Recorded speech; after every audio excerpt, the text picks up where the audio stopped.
Vamos fazer contato com o ator, professor ativista dos direitos humanos, pastor Henrique Vieira. Bom dia, Henrique. Bom dia, tudo bem? Tudo certo, né? Dentro daquilo que é possível nesse cenário brasileiro. Mas eu queria saber de você como você viu a decisão de ontem do plenário do STF de manter a restrição temporária de realização de atividades religiosas coletivas presenciais, o julgamento que terminou ali com 9-2. Como que você encarou essa decisão, Henrique? Eu encarei como uma decisão absolutamente acertada. O que a gente tem de conhecimento é que qualquer tipo de aglomeração, não somente religiosa, é um vetor de contágio e pode levar ao aumento da transmissão e à elevação do número de mortes. Isso num contexto que nós estamos no auge da pandemia e com o sistema de saúde em colapso em praticamente todo o país. Portanto, não se trata de infringir o direito à liberdade religiosa, até porque, na verdade, o que se está restringindo é a aglomeração, inclusive de qualquer religião. Na verdade, por uma perspectiva de saúde pública, de saúde coletiva, de preservação da vida, de respeito à vida, é que essa medida se faz absolutamente necessária. Portanto, do ponto de vista da cidadania, da democracia, da preservação da vida e até do ponto de vista teológico bíblico, eu considero uma decisão acertada do STF. Agora, ontem a gente teve 2 votos divergentes ali, um do ministro Dias Toffoli, que não se pronunciou a respeito, só acompanhou o ministro Nunes Marques, e no voto do ministro Nunes Marques, além dele utilizar essa argumentação de que a proibição infringiria a liberdade religiosa, ele usou um outro tipo de argumento que eu vou até ler um trecho aqui do voto dele, Henrique. Sabemos onde essa doença está sendo diariamente transmitida, em festas, baladas e bares que estão frequentemente lotados. Aí ele não mencionou que, na verdade, tudo isso está proibido também. As imagens estão aí para todos verem, sem distanciamento, sem máscara nenhuma. Não são nos cultos e nas missas que a pandemia ganhou força. Para você, esse tipo de argumentação faz sentido nesse contexto? Não faz sentido, primeiro porque essas outras aglomerações também estão proibidas, conforme você falou. E em segundo lugar, porque um erro não justifica outro. Não é porque tem festa, não é porque tem bailes clandestinos que a igreja deveria também se reunir. É um argumento, na minha opinião, absolutamente falho. Ou seja, qualquer tipo de aglomeração nesse momento pode levar à curva de contágio, pode levar à morte. Esse é o ponto de vista que eu considero fundamental. Então é um argumento falho, porque essas atividades estão proibidas, e é um argumento falho, porque, na minha opinião, um erro não justificaria outro erro. Agora, ainda no âmbito desse julgamento, a gente teve sustentações orais ali do advogado-geral da União, André Mendonça, também do Procurador-Geral da República, Augusto Aras, eles citando ali trechos bíblicos, né? E tivemos também ontem, numa sessão do STJ, o ministro Humberto Martins indo na mesma toada, dizendo que diante do cenário de crise sanitária só cabe uma coisa a fazer: dar as mãos, orar e pedir a Deus. O entendimento é que essas 3 pessoas, na verdade, estão aí disputando uma indicação para o STF e aí utilizam argumentos religiosos, já que o presidente Jair Bolsonaro diz que a próxima vaga do Supremo Tribunal Federal vai ser ocupada por alguém terrivelmente evangélico. Como é que você vê a utilização de trechos da Bíblia, de um discurso religioso, por pessoas assim que têm ali no sistema de justiça cargos tão elevados? Primeiro, um desvio com relação à lógica do Estado laico, da democracia, de princípios republicanos para pensar a sociedade. Mas até mesmo do ponto de vista religioso, bíblico, é um pensamento absolutamente mesquinho e equivocado. Eu poderia citar Atos, capítulo 17, verso 24, um livro do Novo Testamento, que fala diretamente que Deus não habita em templos feitos por mãos humanas. Ou eu poderia citar 1 Coríntios 6,19, uma carta do apóstolo Paulo, que ele fala que nós somos o templo do Espírito Santo. Ou seja, até mesmo do ponto de vista religioso, bíblico, neotestamentário, essa compreensão está equivocada, porque Deus não habita no templo, construção humana. Deus habita na vida, Deus habita dentro da gente, nós somos o templo do Espírito Santo. Portanto, até do ponto de vista teológico e bíblico, é um argumento equivocado. É bom dizer, meu irmão, que eu como pastor, eu como cristão, eu que cresci no contexto da igreja, eu sinto falta da convivência com os meus irmãos, eu sinto saudade do culto. Qualquer pessoa de uma matriz religiosa, qualquer, sabe que o elemento comunitário presencial é muito importante. Então não se trata de desprezar o encontro. Eu estou sentindo saudade. Dói não poder encontrar os meus irmãos e as minhas irmãs. Só que existe um princípio fundamental, que é o princípio de preservação e promoção da vida. E esse princípio é um princípio, inclusive, religioso, bíblico, neotestamentário. Então, não se trata de desprezar a importância da igreja enquanto congregação, enquanto encontro presencial. Eu estou sentindo saudade, mas se trata de ter bom senso, de ter sensatez, de ter uma atitude de amor, de bancar um pouco essa saudade para a gente poder preservar a vida das pessoas.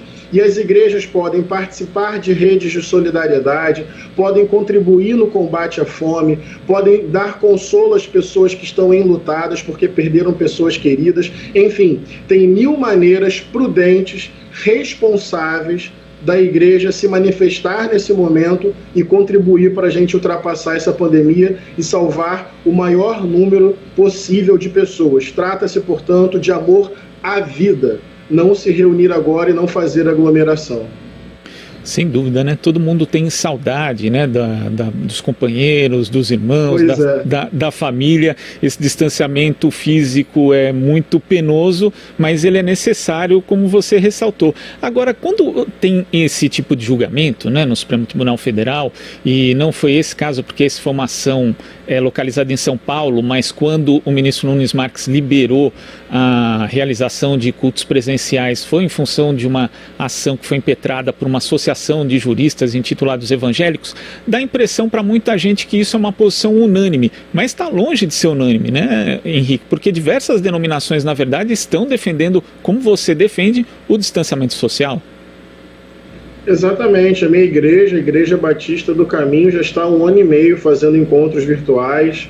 A Frente de Evangélicos pelo Estado de Direito já se pronunciou, o Coletivo Esperançar de Cristãos pela Democracia também já se pronunciou, o Movimento Negro Evangélico já se pronunciou, várias denominações evangélicas já se pronunciaram, não estão fazendo culto presencial. Portanto, muito obrigado por essa sua pergunta e por essa sua compreensão. Existe uma diversidade dentro do campo evangélico. Óbvio que todos nós estamos sentindo saudade, e não só do encontro na igreja, você muito bem colocou, está todo mundo sentindo falta e saudade dos amigos, da família, dos encontros presenciais, mas é um sacrifício individual e coletivo por amor, pela preservação da vida e para a gente ultrapassar logo essa pandemia. Agora, além desse sentimento legítimo de saudade, eu também quero levantar um outro aspecto. Tem muito pastor aí riquíssimo, que anda de jatinho de um lado para o outro, que tem verdadeiros empreendimentos religiosos, igrejas que são verdadeiras empresas lucrativas, e essas pessoas especificamente não estão com saudade do culto, não estão com saudade do encontro, não estão com saudade do convívio, elas estão com saudade da arrecadação financeira em cima dos fiéis. É bom dizer que por trás desse discurso, determinadas lideranças estão, na verdade, sentindo falta da arrecadação máxima que elas têm em cima dos dízimos e das ofertas dos membros de suas igrejas. Ou seja, para algumas lideranças, na verdade, o que está vigorando é o princípio econômico, e princípio econômico, no caso, interesse próprio sobre o princípio da vida. Eu acho que não é nem princípio econômico no sentido social, coletivo, é econômico no sentido de lucro. Tem determinadas, é importante dizer isso, tem determinadas lideranças que têm a religião como empreendimento econômico para enriquecimento individual. Não tem nada a ver com ética, não tem nada a ver com evangelho, não tem nada a ver com Bíblia, não tem nada a ver com amor, não tem nada a ver com vida, tem a ver com poder, status, privilégio e dinheiro no bolso. Não estou falando de todos os evangélicos, muito pelo contrário. Acabamos de dizer que para milhares de evangélicos o que pesa o coração é não poder encontrar os irmãos e as irmãs para cantar, para orar, para louvar, para se abraçar, para dar as mãos. Mas para determinados setores poderosíssimos o problema não é esse. O problema é perda de lucro com as igrejas momentaneamente fechadas. E, Henrique, além da crise sanitária, a gente tem também uma crise econômica, né? Uma pesquisa recente, inclusive, mostrou que mais da metade dos brasileiros hoje vive em algum grau de situação de insegurança alimentar. Eu vi um vídeo seu ali com uma fala que eu achei muito importante, queria que você, inclusive, reproduzisse aqui a respeito, que foi na inauguração da Cozinha Solidária do MTST no Rio de Janeiro, em que você mencionava ali o milagre da multiplicação de pães e peixes que consta ali no Novo Testamento. Então eu queria que você falasse a respeito disso nesse cenário nosso hoje. Pois é, tem muitas semelhanças. Ali o povo estava disperso, estava entristecido, estava abatido, numa condição de miséria, e havia perdido uma referência popular muito importante, que era o profeta João Batista, que havia sido executado por Herodes, o governador ali da Galileia. Portanto, vamos imaginar aí uma multidão dispersa, triste e esfomeada. E Jesus dá aos seus discípulos a tarefa de dar de comer a essa população. Então, se existe fome, vamos resolver isso. Só que a ideia do texto é que tinha pouco alimento disponível, apenas 5 pães e 2 peixinhos. E Jesus pede que o povo se assente em roda, ou seja, a partir de um processo de organização popular e de solidariedade, o que começou a acontecer? Cada um pega o que tem, 5 pães, mais 2 peixinhos, mais 5 pães, mais 2 peixinhos, mais 5 pães, mais 2 peixinhos, ou seja, pelo processo da organização, da solidariedade e da partilha, o que aconteceu foi a multiplicação de pães e de peixes, e aquele povo teve a sua fome saciada. De uma multidão dispersa para um povo organizado. Então é isso que eu acho que fica como exemplo para nós hoje. Precisamos organizar as nossas redes de solidariedade, porque quem tem fome tem pressa. Mas para além do socorro imediato, precisamos exigir políticas públicas como auxílio emergencial justo, renda básica universal, valorização do SUS, crédito para microempreendedores, enfim. O que eu pego desse texto, o grande milagre ali, é o milagre do povo se olhar, do povo se empoderar, do povo se auto-organizar para repartir, para multiplicar e para lutar por justiça. Agora, Henrique, você sempre é uma voz muito ativa também no cenário político, e muita gente diz que religiosos não podem ter uma participação política. Mas no Brasil, numa sociedade como essa, diante da crise econômica e sanitária que a gente vive ainda por cima hoje, é possível ter algum tipo de neutralidade em relação à política? Neutralidade nunca existe. Toda fé é política. Porque quem tem fé é o ser humano, e o ser humano está envolvido na sociedade. Portanto, neutralidade não existe. Existe uma relação entre fé e política que é nefasta, que é de projeto de poder, que é de expansão de igreja, que é se apropriar do Estado para impor ao conjunto da população as suas crenças. Essa relação de poder e de domínio é nefasta. Mas quando a fé inspira a busca por justiça social, direitos humanos, direito à moradia, direito à terra, quando a fé se traduz numa prática política, não de domínio, mas de serviço, essa é uma relação absolutamente saudável. Dom Helder Câmara, irmã Dorothy Steen, Martin Luther King, comunidades eclesiais de base, Jesus Cristo de Nazaré, toda a palavra de Jesus tinha implicação política, em termos de justiça social, vencer os preconceitos, denunciar o acúmulo de riquezas, colocar-se ao lado dos pobres e dos oprimidos. Portanto, não existe neutralidade, existe honestidade. Ficar em silêncio diante da injustiça é ser cúmplice da injustiça. Ficar em silêncio diante da opressão não é ser neutro, é tomar parte da opressão. O meu entendimento é que uma fé genuinamente cristã é aquela que se coloca ao lado dos pobres, dos oprimidos, na busca pela justiça, pela liberdade, pelo bem comum. Essa é uma relação saudável, portanto, entre fé e política, porque não é de poder e de domínio, é de serviço e é de amor. Ou seja, não existe nenhuma contradição entre a experiência religiosa, a experiência da fé e a prática política. De jeito algum. Existe contradição entre a experiência da fé e a prática política opressora, que fica ao lado dos ricos e dos poderosos e explora os pequeninos.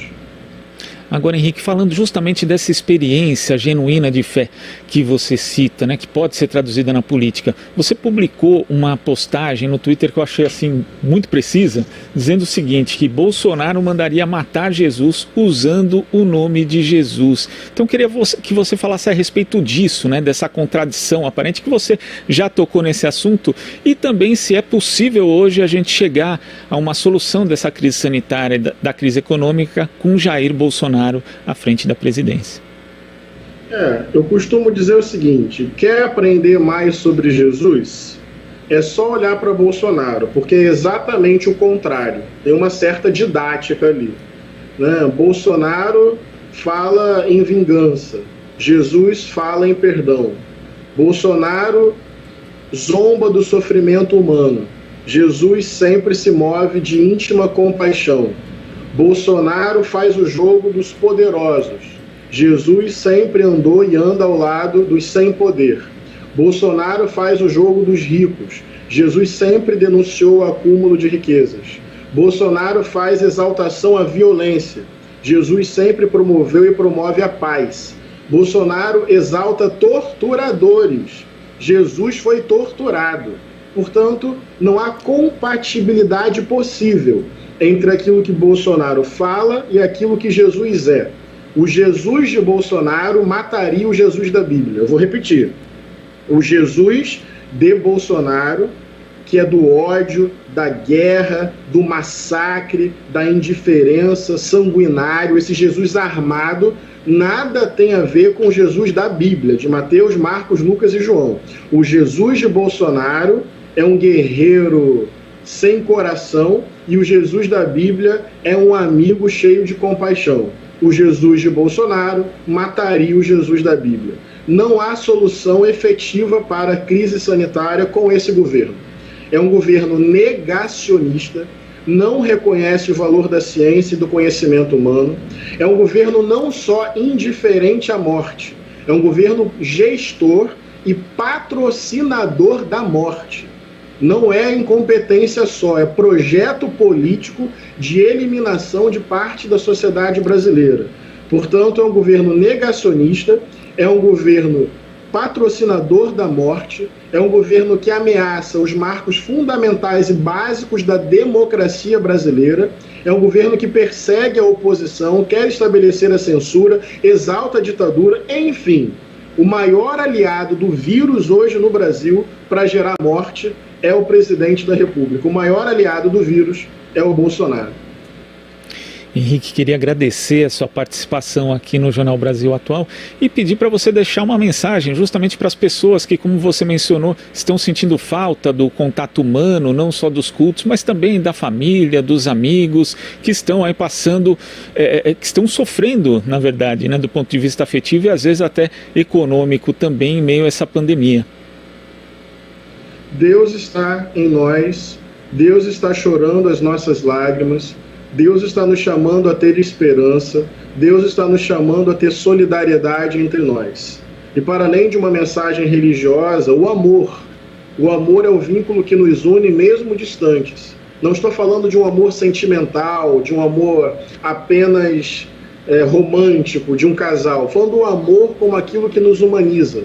O amor como aquilo que nos sensibiliza. O amor como aquilo que nos faz sentir a dor do mundo, como se a dor do mundo fosse o nosso próprio mundo de dor. Estamos juntos. Como diz Frei Beto, deixemos o pessimismo para dias melhores. Vamos cuidar de nós, vamos cuidar uns dos outros, vamos estabelecer nossas redes de solidariedade para combater a fome, vamos derrotar Bolsonaro e vamos construir um projeto de país. baseado na justiça social, nos direitos humanos, no respeito à Mãe Terra, no respeito à diversidade. É possível sim. Tudo o que eles querem é que a gente fique paralisado pelo medo.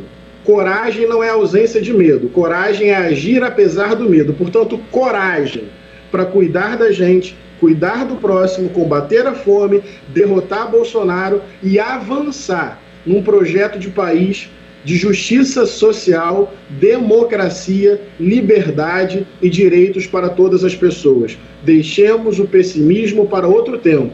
Agora é momento de cuidar, consolar, reagir e partir para cima em prol da vida, por amor à vida, comprometidos e comprometidas com a vida plena para todas as pessoas. Henrique, muito obrigado pela mensagem, pela sua participação, sua presença aqui no Jornal Brasil Atual. Até a próxima. Valeu, Glauco. Um abraço. Abraço. Conversamos aqui com o ator, professor, ativista de direitos humanos, pastor Henrique Vieira.